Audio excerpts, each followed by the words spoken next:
Factor theorem if px is a polynomial of degree n greater than equal to 1।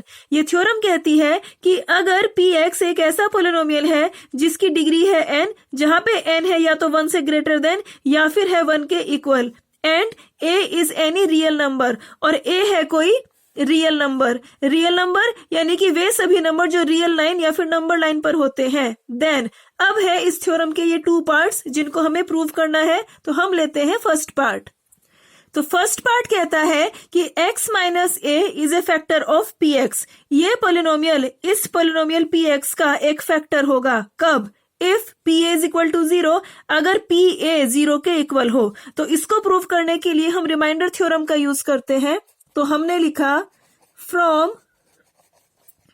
Remainder theorem.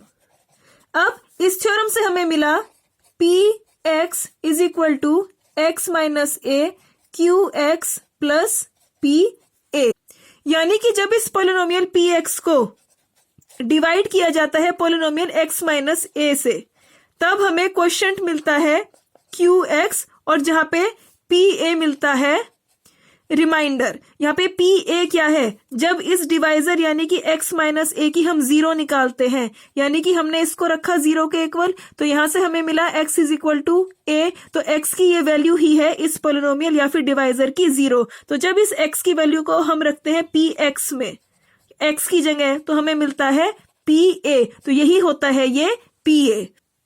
अब यहां हमें दिखाना है कि जो x माइनस ए है वो है इस px का फैक्टर। अब फैक्टर होना किसे कहते हैं? तो इसको समझने के लिए हम एक नंबर 8 को डिवाइड करते हैं 2 से। तो हमने लिखा 2 4 जा 8, तो यहाँ पे मिला 0, ये 0 है रिमाइंडर। तो इस 8 को लिख सकते हैं 8 इज इक्वल टू 2 की 4 में मल्टीप्लाई करी प्लस रिमाइंडर यानी कि 0, और इसको लिखा 8 इज इक्वल टू 2 मल्टीप्लाई में 4। यहाँ पे क्योंकि जब इस 8 को डिवाइड किया गया 2 से और क्योंकि रिमाइंडर 0 आया, इसीलिए ही ये 2 है इस 8 का फैक्टर।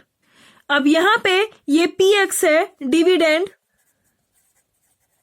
और ये x माइनस ए है डिवाइजर, और यहाँ पे हमें गिवन है कि pa इज इक्वल टू 0। तो लिखते हैं given pa is equal to 0। इसको हमने इसमें रखा तो हमें मिला px is equal to x minus a qx plus pa की जगह हमने लिख दिया 0। अब इसको लिखते हैं px is equal to x minus a qx, जो कि हमें ये सेम यही वाली फॉर्मेशन मिल गई है। यहाँ पे 8 है डिविडेंड और ये px है डिविडेंड, यहाँ पे 2 है डिवाइजर जैसे कि x माइनस ए है डिवाइजर, और qx है क्वोशिएंट जैसे कि यहाँ पे 4 है क्वोशिएंट। तो हमें ये वाली कंडीशन कब मिली? जबकि रिमाइंडर था 0 और यहाँ पे pa है रिमाइंडर और ये गिवन है कि ये 0 है। तो इसीलिए ही, क्योंकि रिमाइंडर 0 है, इसीलिए ही हमें ये फॉर्मेशन मिली, यानी कि ये जो है x माइनस ए डिवाइजर, यस ये इस पोलिनोमियल का फैक्टर है। तो लिखते हैं दिस इंप्लाइज, क्योंकि रिमाइंडर 0 है इसीलिए ही जो x माइनस ए है is a factor of px। अब इसी फर्स्ट पार्ट को और अच्छे से समझने के लिए हम एक एग्जाम्पल लेते हैं। एग्जाम्पल, तो ये स्टेटमेंट क्या कहता है कि अगर pa या फिर रिमाइंडर अगर 0 आ जाता है तो ये पोलिनोमियल x माइनस ए इस px का एक फैक्टर होगा। जहां पे pa हम निकालते हैं इस डिवाइजर यानी x माइनस ए की 0 को जब निकालते हैं और जो x की वैल्यू निकलती है उसको इस px में रख देते हैं, तब हमें pa मिल जाता है। तो सेम इसी स्टेटमेंट का हम यहाँ पे यूज करते हैं। लिखा है कि examine whether x plus 1 is a factor of x की पावर 3 प्लस 1, कि चेक कीजिए कि क्या ये पोलिनोमियल इस पोलिनोमियल का एक फैक्टर है। यानी यहाँ पे क्योंकि इस पोलिनोमियल का फैक्टर होना चेक करना है, इसीलिए ठीक इसी तरह ये पोलिनोमियल है डिवाइजर और ये पोलिनोमियल है डिविडेंड। तो pa निकालने के लिए हम यहाँ पे x प्लस 1 या फिर इस डिवाइजर की 0 को निकालते हैं। तो हमने लिखा 0 ऑफ x प्लस 1, तो यहां से हमें मिला x plus 1 is equal to 0 और इससे मिल गया x is equal to minus का 1। ये x की वैल्यू माइनस का 1 ही इस पोलिनोमियल की 0 है। अब इस पोलिनोमियल को हमने डिफाइन किया px से। x यहाँ पे इसलिए लिखा क्योंकि ये पोलिनोमियल है वेरिएबल x में, तो यहाँ लिखते हैं x की पावर 3 प्लस 1। अब इसमें हम वेरिएबल x की जगह रखेंगे x की ये वैल्यू यानी कि -1, तो लिखा x इज इक्वल टू -1। तो इससे मिला p, x की जगह लिखा -1 इज इक्वल टू x की पावर 3 यानी कि -1 की होल पावर 3 प्लस का 1 इज इक्वल टू -1 की होल पावर 3 होती है -1 प्लस का 1। अब यहाँ पे -1 और प्लस का 1 कैंसिल हो गया, तो जिससे हमें मिल गया 0। तो यहाँ पे क्योंकि pa या फिर p-1 0 आ गया, इसीलिए ही यस, ये जो पोलिनोमियल है वो इस पोलिनोमियल का फैक्टर है। तो यानी ये पोलिनोमियल इस पोलिनोमियल का फैक्टर होगा अगर pa या फिर p-1 इक्वल टू हो जाए 0 के। तो यहाँ पे क्योंकि 0 हो गया, इसीलिए ही ये पोलिनोमियल इस पोलिनोमियल का फैक्टर है। अब लेते हैं सेकंड पार्ट।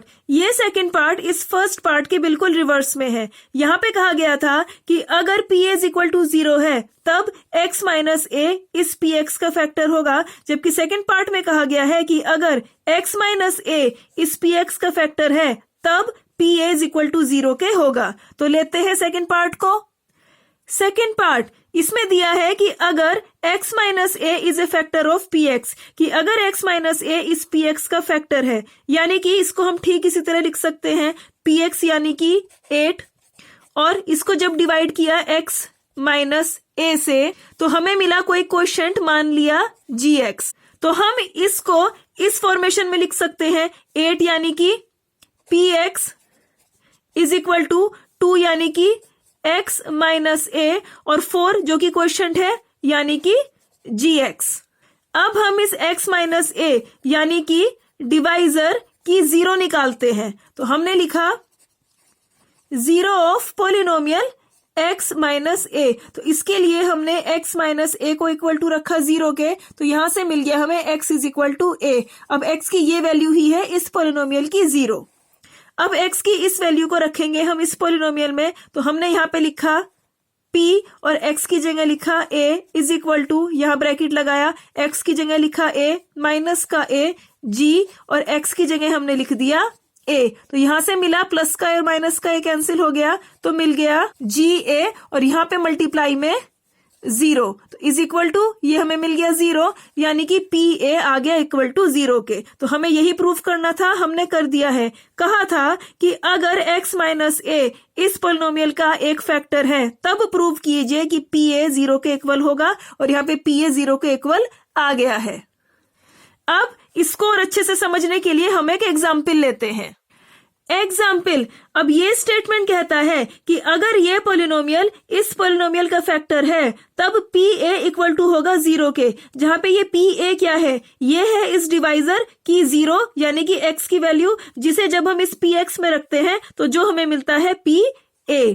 अब इसी स्टेटमेंट का यूज करेंगे हम इस एग्जाम्पल में। यहां कहा गया है कि find the value of k if x minus 2 is a factor of x की power 3 minus 3x plus 2k, यानी कि अगर ये पोलिनोमियल इस पोलिनोमियल का फैक्टर है तब इस k की वैल्यू को फाइंड कीजिए। तो अगर इसी स्टेटमेंट के यूज से ये x माइनस 2 इस पोलिनोमियल का फैक्टर है तब pa इक्वल टू 0 के होगा, या फिर हम इस डिवाइजर यानी कि x माइनस a का ये pa फाइंड आउट करते हैं। तो यानी कि हम इस पोलिनोमियल या फिर डिवाइजर की 0 फाइंड आउट करते हैं। तो हमने लिखा 0 ऑफ पोलिनोमियल x माइनस 2, और इसके लिए हमने x माइनस 2 को इक्वल टू रखा 0 के, तो जिससे हमें मिला x इज इक्वल टू 2।